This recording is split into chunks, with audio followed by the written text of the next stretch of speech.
has been my goal for the past 3 days to photograph sparrows. Hey all, welcome back to my YouTube channel. My name is Alyssa and I do videos all about birding, bird photography, and vlogs. So if you're interested in that, don't forget to like and subscribe for more.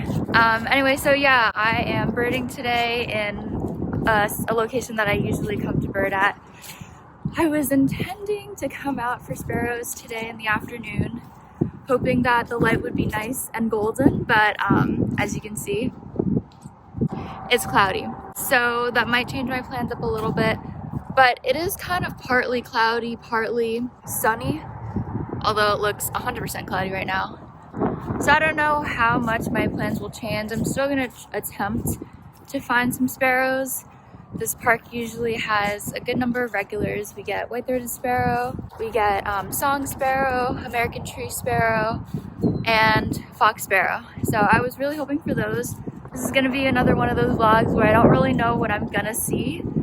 I'm hoping for one thing, but usually it ends up me photographing a completely different species in a habitat that I wasn't expecting to.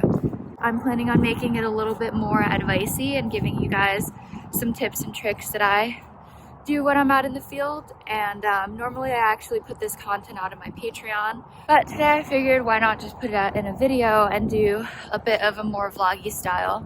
So with that being said, I hope you enjoy this video.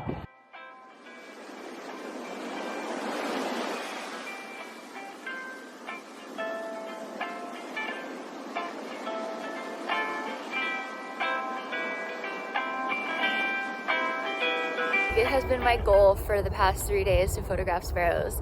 It is the third day today and I still haven't really been able to get quite the shot that I'm looking for.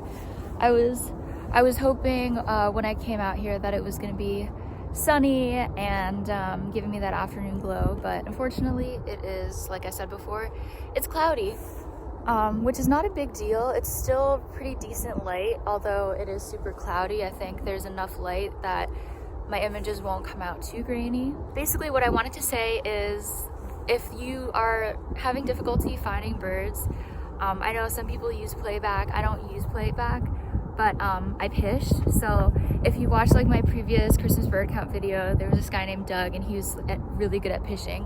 And that's kind of where I learned how pishing actually works, because it never would work for me before. One time on National Bird Day, I decided to go out and I was like not really seeing much, so I decided to pish in this random bush that I heard sparrows coming from. And all of a sudden like 5 fox sparrows came out and I was like, like pishing actually works. And so yeah, so a lot of the time if you're looking for sparrows and you're pishing, you will get things like Carolina wrens, winter wrens, and they will go nuts, which is kind of cool. And I don't know if you can see behind me, but just a bunch of goldenrod, wineberry, multiflora rose, like invasives, a lot of invasive vines. So it can be hard to photograph in that type of habitat where the understory is heavily viney. If any of you follow me on Instagram, you might notice that I have a new camera. So I recently got the Canon R5 and the 100 to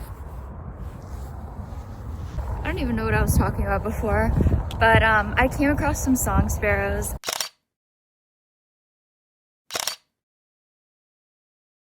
So I got some photographs of some song sparrows, but unfortunately nothing that I would like to keep.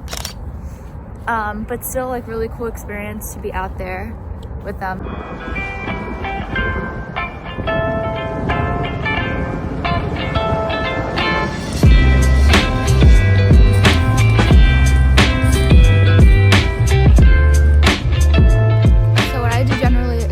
Along the path, and I'm looking for areas where the brush is kind of right next to the path, so you get this really interesting edge habitat type thing going on.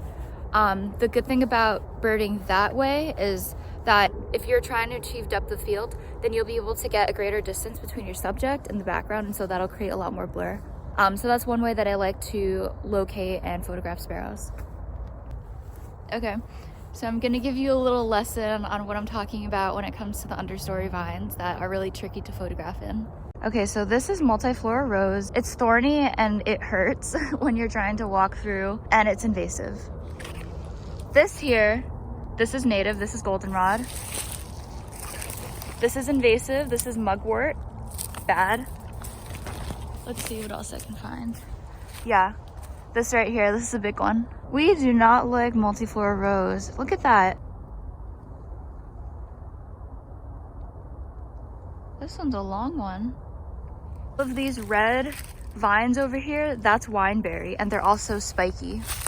To be honest, I feel like wineberry is one of the nicer types of vines to photograph on, but you kind of have to get it in the right position. But birds, they love the berries on these. These wineberry bushes, they tend to proliferate really quickly and all over the place. Okay, and the last invasive that I absolutely hate so much. All of these vines, this is all porcelain berry. So this is really bad. Actually, this is a mixture of porcelain berry, oriental bittersweet, and possibly other vines. I can't remember. But in the spring, it'll leaf out, and in the fall, it will produce these berries that birds also love to eat. And then the reason why I say this is probably also a mixture of bittersweet is that we have some red berries over there, which, see, they produce fruit in the winter, and cardinals love bittersweet. Cardinals and mockingbirds, I think even cedar waxwings eat these berries, and they are invasive and they're not good. And the more birds that eat them, the faster this invasive will spread. Also, not great for photography. So hopefully you enjoyed the Alyssa invasive species talk. If you enjoyed it, I'm happy to speak more on it, especially in the spring when we see a lot more things blooming. I think it's really interesting when you go outside and you kind of have an idea of what a healthy forest looks like versus what an unhealthy forest looks like.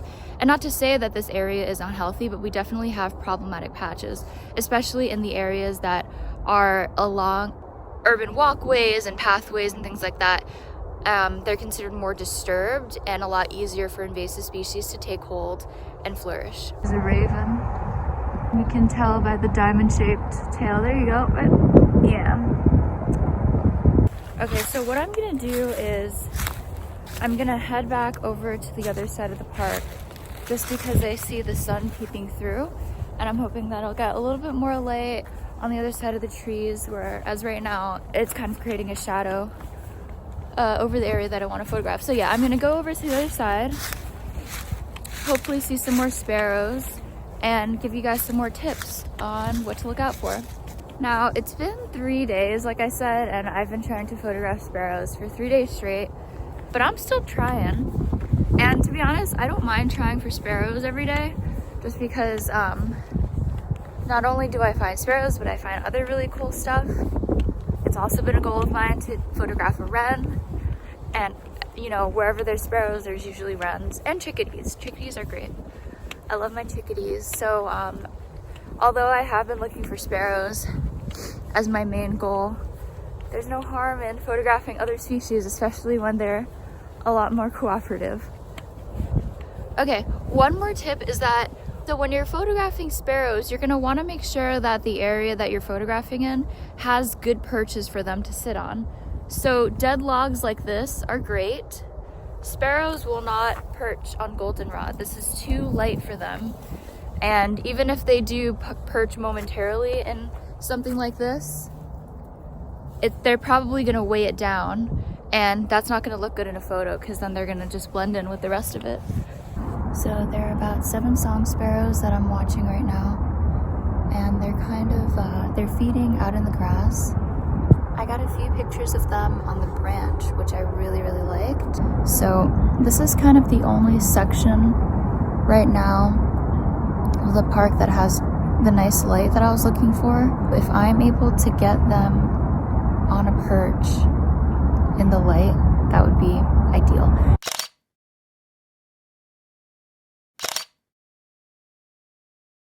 I did a lot of shooting in between last time I talked to you, so I ended up finding some song sparrows, I ended up finding an American tree sparrow today, ended up walking towards the water and shot some gulls, which is really cool because the sky is just a beautiful pink and purple color.